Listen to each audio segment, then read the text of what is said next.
Where is Noah's Ark, y'all?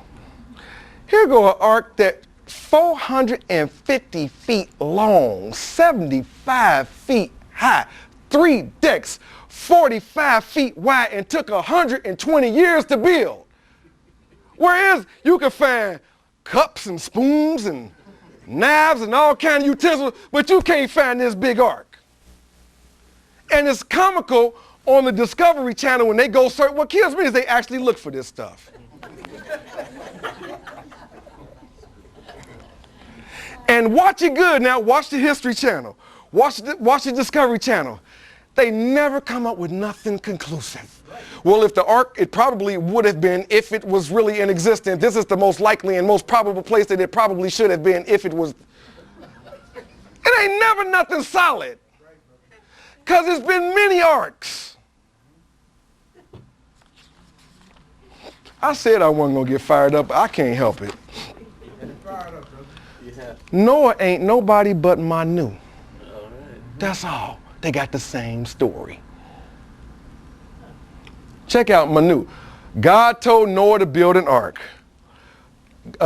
And it was going to be, a rain for 40 days and 40 nights. It's going to be this big flood after that. Bring your family with you and bring all your animals with you, okay? And then we're going to rest that mountain on top of Mountain Masses. How you pronounce that? Masses?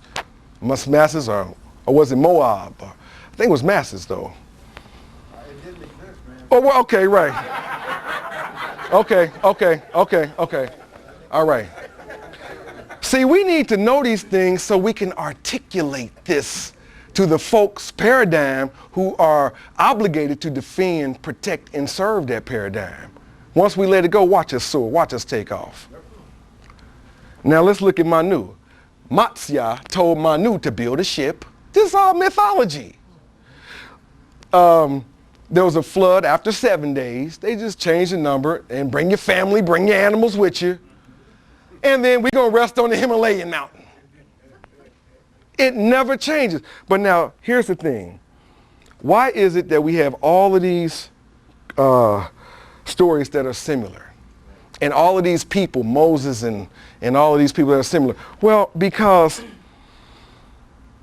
when you study mythology, there is something that is called the hero figure that is common to all mythology. It needs a hero figure. And the hero figure has 2 types of deeds. The first one is a physical deed, and the second one is a spiritual deed. Now, what is the physical deed? A physical deed is a hero, first of all, is someone who goes beyond the normal range of what normal is in order to achieve something. And 2 deeds, physical and spiritual. What's the physical deed? Well, saving somebody's life is a physical deed. Jesus restoring sight, and this is why they're so common. What's the spiritual deed? A spiritual deed is when one receives information in the supernatural realm and then comes back to us to communicate that experience. Moses going up into the mountain and receiving these tablets and then coming back and sharing that with us. Jesus fasting for 40 days and then coming and sharing that with us, communicating that experience with us. They're based off of heroes.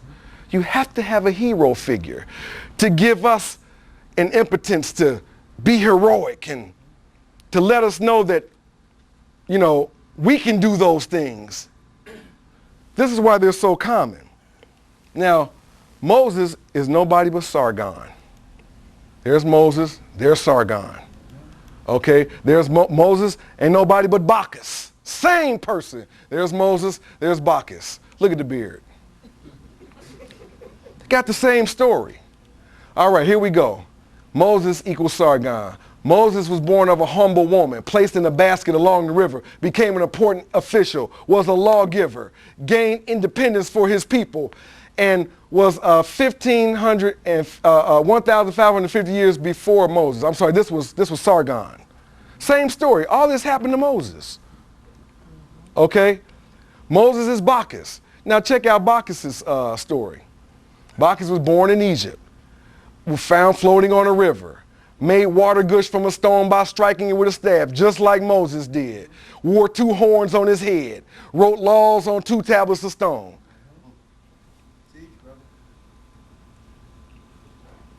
And turned the waters back, like Moses. Did the same thing.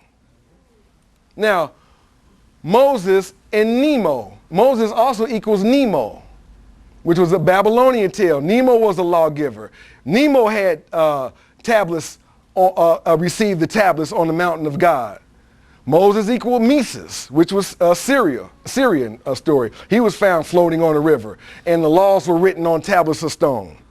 Okay? Moses equal Ra Harakti. Moses equal Manes, was a lawgiver. Moses equal Krishna of India, was found floating on a river by another woman. Moses equals Jimmu of Japan, another lawgiver. There are hundreds of lawgivers that have tablets that went up. Remember now, they received this supernatural story and went away and came back to communicate that experience with us. Very common theme, very common occurrence, okay? Abraham is nobody but Brahma in many ways. In fact, look at the spelling. That's just an anagram. Okay? There's Abraham and there's Brahma. Let's look at this. Abraham, his wife was named Sarah. Abraham represented his wife as his sister. You remember that? Abraham's wife's sister was named Milcah. Milcah was the sister of Sarah. All right, now let's look at Brahma. Brahma's wife was named Sarah Swati. He committed incest with his sister, or had a relationship, and then one of his consorts was called Milcah too. These are adaptations from many, many other stories. There's nothing original. Quit falling in love with that stuff and move on with your life.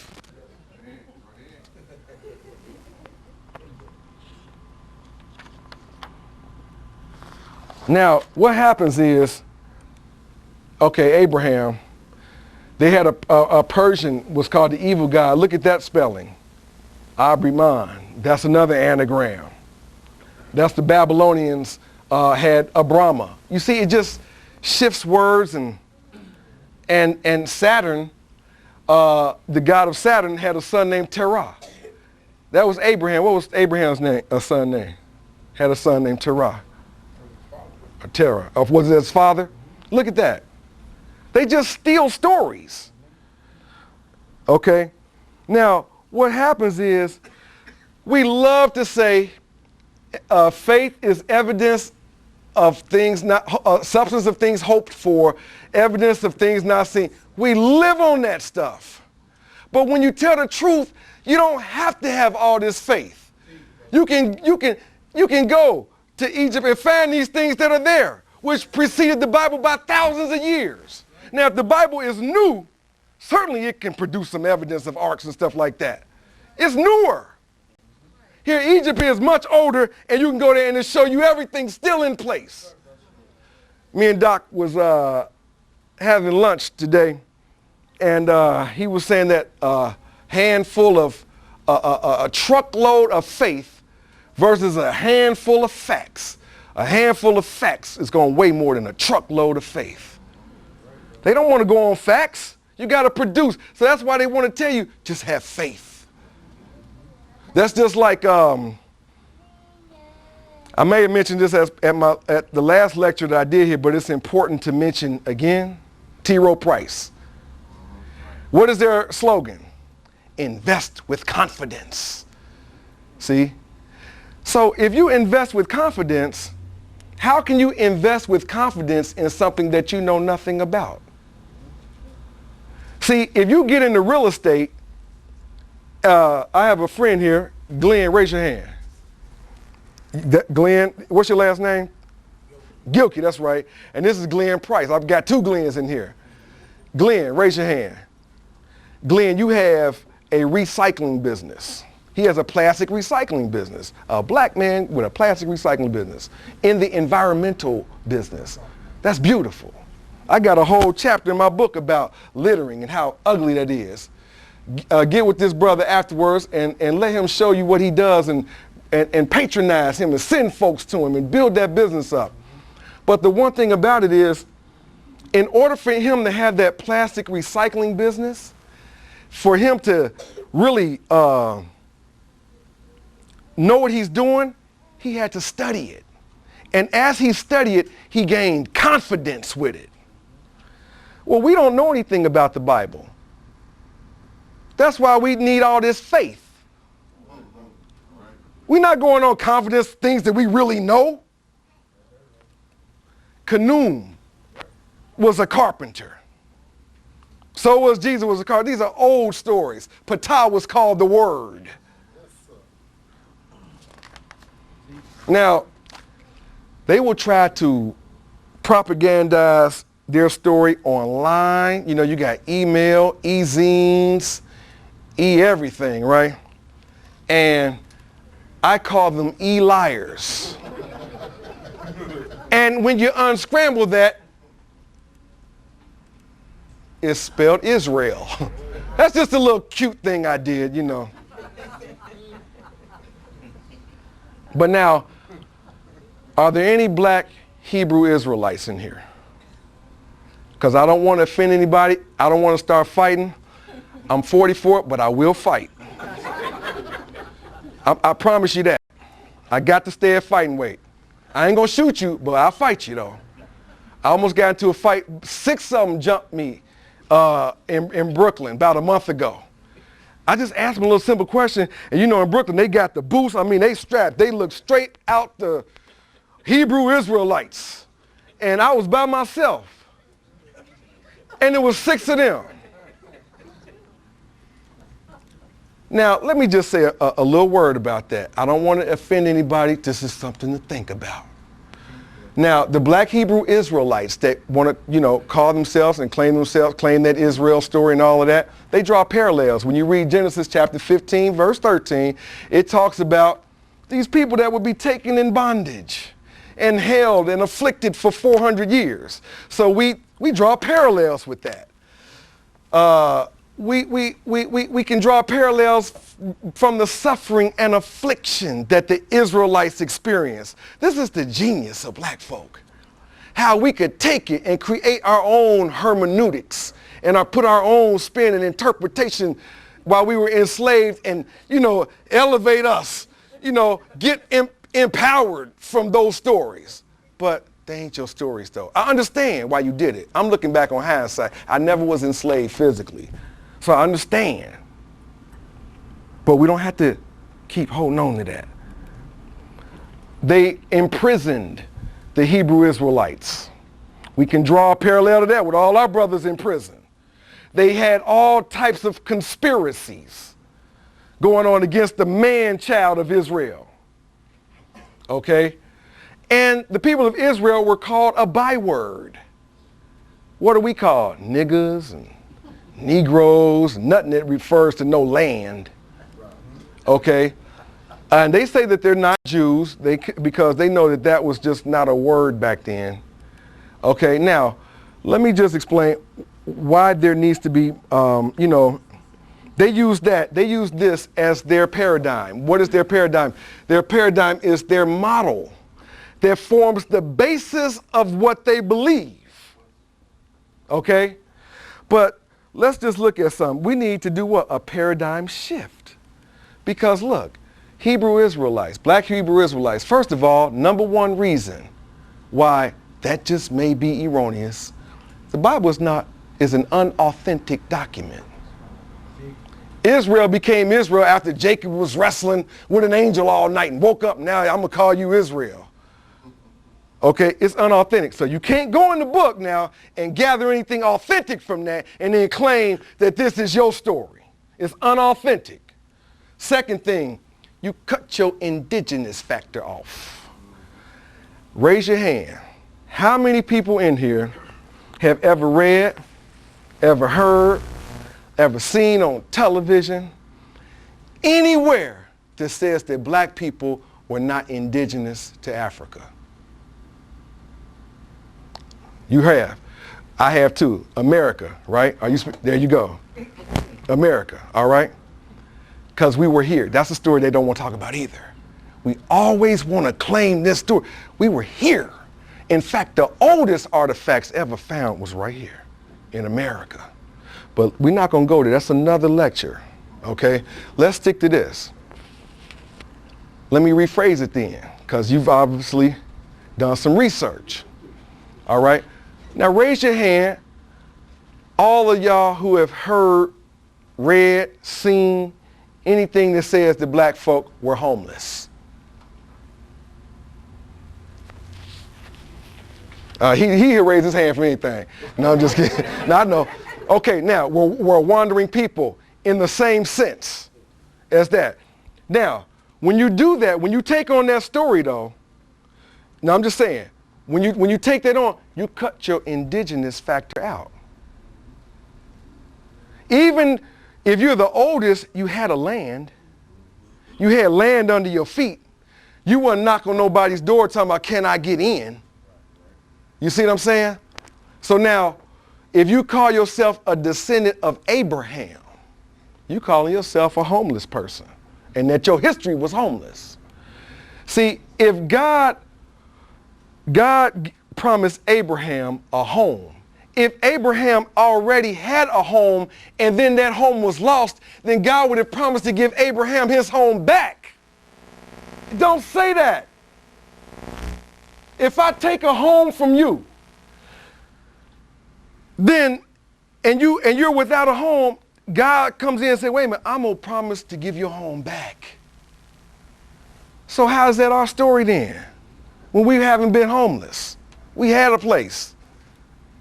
Then, to quantify, there are people all around the world that are in strange lands.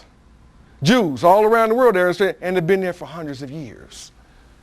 It didn't state, that it was just America. Matter of fact, it never even mentioned America. Then, how is it, and this is the kicker, one of the kickers, how is it that you can read the entire book, the entire Bible, and pyramid ain't in that book one time? Good question. Now, wait a minute. If you in the Nile Valley, which is supposed to be the place that gave us our concept of social order, that gave the world its concept of social order, and you saw all of this greatness around you, none of this greatness was ever mentioned in the Bible. Pyramid ain't in there one time. How could you have written a book and not mention that one time? It's on the dollar bill, though. See, now, also, how do we know that those parallels that we saw from Israel was not used as a blueprint on how to treat us here? Willie Lynch was used as a blueprint, and Willie Lynch never existed. Willie Lynch is a tale. The language is inconsistent with that time. The things that he talked about in that Willie Lynch letter could not have been based on that time. But Willie Lynch was used as a model, just like these could have been used as a model.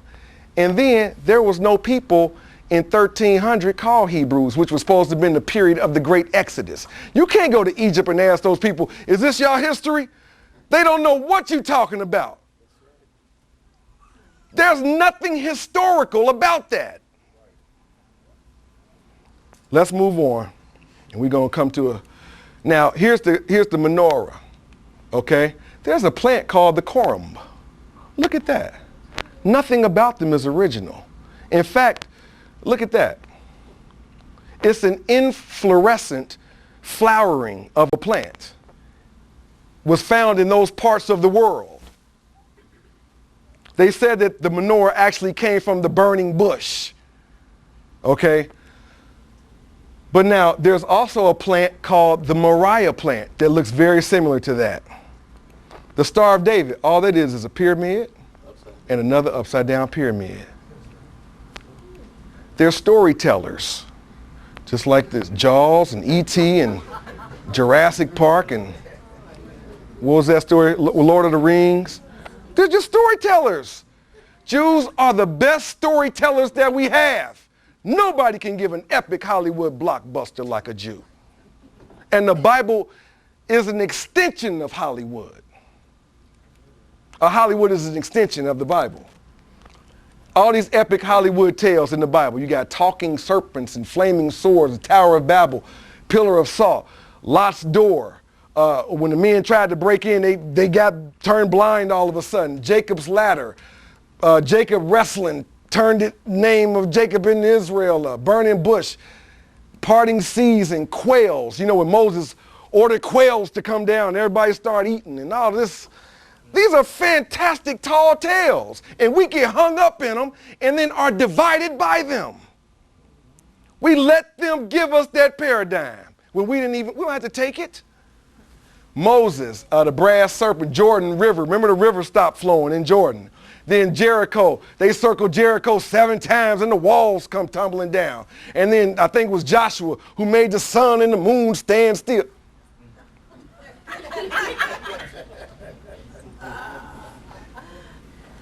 Canaanites sinking in mud. And I mean, it's just crazy. Samson picking up whole cities and Elijah getting caught in the whirlwind and, you know, he outruns a chariot in sandals and all this kind of stuff. And then Jeremiah talks in the womb. I got to keep that name, though, because it bears witness to the confusion.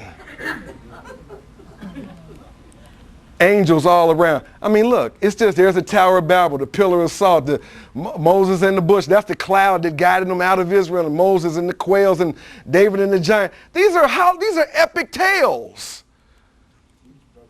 Angels all over, and there's Samson, there's Elijah and serpents, and there's Jacob wrestling, and there's Elijah. Remember that wool test? If the wool is wet or something like that, I'm going to know I'm chosen. I mean, come on, man. Now, that asks you this. That leads to this. Was the Holocaust a hoax? Nobody wants to talk about that. I'm not saying that it wasn't a Holocaust. 6 million, though? Don't you think that's stretching it a bit? Now, from these dead bodies, let me tell you something. As Professor Walter Williams teaches us, we give the Jews, okay, first of all, let me just start by saying that a Jew is not a people. Anybody can be a Jew. They will tell you we're not a nation. Ain't no Jew nation. Anybody can be a Jew. Okay. And they're not a nation. Now, if they're not a nation, then how do they become real? They become real. We give them arms, legs, and a human form by believing in their stories. That's when they become real. We make them a people. You can't tell by these pictures what ethnicity they are. In fact, he's rushing me a little bit here. Fred Lucher is one of the leading experts in the world on execution equipment. And wherever there are gas chambers and where there have been gassings, there would have been evidence of cyanide. And they've had scientists from all over the world go to these gas chambers, and there's not one trace of cyanide anywhere. The doors and windows are not sealed. No exhaust pipe. People were dying of starvation, malnutrition, diarrhea, disease. No bodies were ever discovered. There are no plans in Germany to execute Jews. There's nothing, and Germans were excellent bookkeepers. And show is the Hebrew word for Holocaust. And that's why they say this is show business. They would have had to do 68 years and had hundreds of camps and kill 137 per hour for them to have killed 6 million Jews in 5 years. These are some of the people, since I'm rushed. Hal Greenwood, there's no German program. David Irving is a leading critic. He's been beaten. He's been threatened. They built a $160 million memorial in D.C. Guess who paid for it? We did. Who paid for our Holocaust? And it's a plastic model in D.C. David Cole, another critic. There are no records of Hitler ever ordering the extermination. These are some of the people that were critics. How much does a Holocaust? Trillions of dollars.